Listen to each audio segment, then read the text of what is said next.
ప్రమాదం వల్ల నలుగురు గాయపడ్డట్టుగా, అందులో ఒకరు పరిస్థితి చాలా విషమంగా ఉన్నట్టుగా తెలుస్తూ ఉన్నది.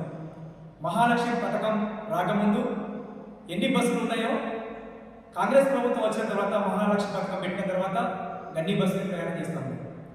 ప్రయాణికులు విపరీతంగా ఉండడం వల్ల ఒక్కొక్క బస్సులో సుమారు 100కు పైబడి ప్రయాణం చేయడం వల్ల టికెట్ తీసుకున్నటువంటి పురుషులు చాలా ఇబ్బంది పడుతున్నారు. ప్రయాణికుల సంఖ్య తగ్గట్టుగా బస్సుల సంఖ్య పెంచాలని ప్రభుత్వాన్ని కోరుతా ఉన్నాం. ఈ బస్సులకు సంబంధించి ఆర్టీసీ అధికారులు, డిఎం గారు, ఏఎంఎఫ్ గారు, మిగతా సంబంధించిన అధికారులు పర్యవేక్షణ పూర్తిగా కొరపడింది. బస్సుల్లో అసలు టైర్లు చాలా పాత టైర్లతో ఉన్న టైర్లను రిపేర్ చేయించుకుంటూ నడిపిస్తూ ఉన్నారు. కొన్ని గ్రూపింగ్ చేస్తూ ఉన్నారు. ఆ టైర్లు బ్లాస్ట్ అయిపోయి ఈ ఇటీవల కాలంలో చాలా ప్రమాదాలు జరిగినట్టుగా బస్సులు ఎక్కడెక్కడ నిలిచిపోతూ ఉన్నాయి. టైర్లు వరిగిపోయి అంటే కెపాసిటీకి మించి ప్రయాణం చేస్తూ ఉన్నారు. అందుకు మించి ఈ టైర్లు పర్యవేక్షణ బస్సుల కండిషన్ ఏదో చూసుకోకుండా ఇబ్బంది పడతారు.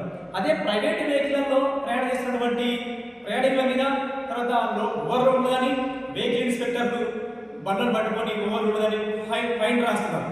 కానీ మరి ఈ ఆర్టీసీ బస్సులలో 45 మందికి మించి ప్రయాణం చేయకూడదు అని చెప్పి నిబంధనలు ఉన్నప్పటికీ కూడా ఎందుకు ఈ నిబంధనలు ప్రభుత్వం పట్టించుకోవట్లేదు?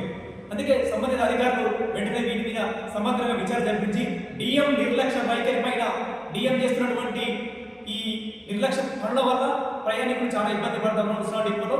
ఇది మంత్రి గారు పొన్నం ప్రభాకర్ దృష్టికి చాలాసార్లు తీసుకుపోయి చెప్పినప్పటికీ కూడా వారు కూడా ఏమాత్రం పట్టించుకోవట్లేదు.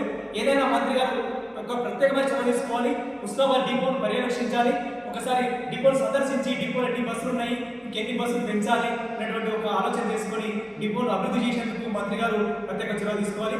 ఈ నిర్లక్ష్యం డిఎం పైన వెంటనే చర్యలు చెప్పాలని చెప్పి సిపిఐ పార్టీ వైపు డిమాండ్ చేస్తాం.